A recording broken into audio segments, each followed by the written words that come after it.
Si Captain Pete alias Maverick Mitchell o Tom Cruise sa totoong buhay ay bumalik at gaya ng dati. Ang ating bayani ay labis na sabik na makapagpalipad ng mabilis sa danger zone. Sa sequel na ito ni Tony Scott, maliit pa rin ang pagtingin ni Maverick sa otoridad. Nagsisimula ang pelikula sa pagkontra niya sa mga utos, at pagpapalipad ng isang prototype na eroplano upang patunayan na ang mga piloto, katulad ng drone ay may kakayahang makamit ang Mach 10 sa himpapawid. Nagawa niyang makamit ang kanyang layunin, ngunit nag-crash siya sa kanyang eroplano. Ang kanyang future sa militar ay usapin pa. Sa kabutihang palad, si Maverick ay hindi pinagretiro ng maaga. Sa halip, inutusan siyang bumalik sa facility ng Top Gun upang sanayin ang isang bagong grupo ng mga recruit. Hindi masyadong nasisiyahan si Maverick tungkol dito, dahil sa pakiramdam niya ay mas bagay siya sa labanan, at hindi sa silid-aralan, ngunit hindi nagtagal ay pumayag na din siya nang malaman niya na tila imposibleng misyon ang dapat matutunan ng mga bagong piloto. F-18 fighter jet ay no match para sa ikalimang henerasyong fighter jet ng kaaway.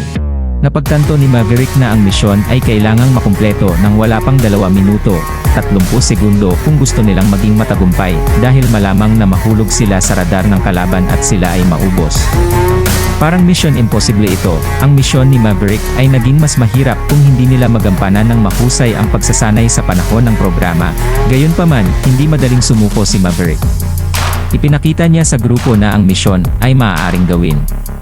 Papaliparin nila ang fighter jet ng patakas, walang pahintulot, at magsasanay sa himpapawid. Pagkatapos ay pipiliin niya ang pinakamagaling na miyembro ng kanyang mga grupo para isagawa ang plano. Payback, Bob, Phoenix, Fanboy, at Rooster, ang anak ng namatay na matalik na kaibigan ni Maverick na si Nick Goose Bradshaw, para ma-perfect nila ang pagsasanay.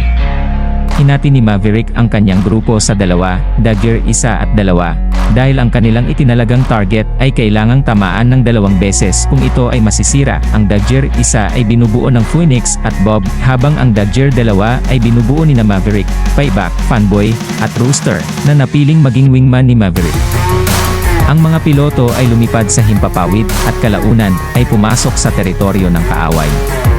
Upang maisakatuparan ang kanilang misyon, kailangan nilang lumipad malapit sa mabatong lupain sa ibaba at mag-navigate sa iba't ibang liko, at talon sa napakabilis na lipad. Laban sa mga posibilidad, pinamamahalaan nilang makuha ang kanilang mga itinalagang target, ngunit bago sila magkaroon ng oras upang ipagdiwang ang kanilang tagumpay, ang kaaway ay nagsimulang lumapit sa kanila. Sa kabila ng sunod-sunod na ballistic missiles na nagpaputok sa kanilang direksyon, karamihan sa mga piloto ay nakatakas ng hindi nasaktan. Ang tanging tao na hindi nakalampas sa mga linya ng kaaway ay si Maverick mismo. Matapos ipagsapalaran ang kanyang buhay upang protektahan si Rooster, binaril ang kanyang eroplano. Nagawang makalayo ni Rooster, ngunit habang bumagsak ang eroplano ni Maverick sa lupa, may posibilidad na patay na ang ating bayani. Nagawa ni Maverick na makaalis sa eroplano kaya ligtas na nakarating sa teritoryo ng kaaway. Pagkatapos makuha ang kanyang mga bearings, lumabas ang attack helicopter ng kaaway sa kanyang harapan. Sa kabutihang palad, sumuway si Rooster sa utos at bumalik upang iligtas si Maverick. Nasira niya ang helicopter, ngunit napilitan siyang mag-eject sa kanyang jet. Magkasama, pumasok sina Maverick at Rooster sa isang base ng kaaway, nagnakaw ng isang F-14, sumakay at lumipad sa himpapawid gamit ang rickety old aircraft. Hindi pa sila nakakalabas sa danger zone. Gayunpaman, dahil nagkakaproblema sila, dahil naubusan sila ng bala sa isang kasunod na dogfight. Tiyak na nangangahulugan ito ng tiyak na kamatayan, tama ba? Tong dumating si Lieutenant Jake Hangman Ceresin sa eksena. Bago si Maverick at Rooster mapasabog at maging pira-piraso, winasak ni Hangman ang jet ng kaaway. Silang tatlo ay nakabalik ng buhay sa aircraft carrier, pagkatapos ng kanilang masayang pagkikita-kita, kasama ang iba pang mga nabuhay na piloto. Si Maverick ay muling nagtungo sa himpapawid, sa pagkakataong ito kasama si Penny, ang kanyang kasintahan.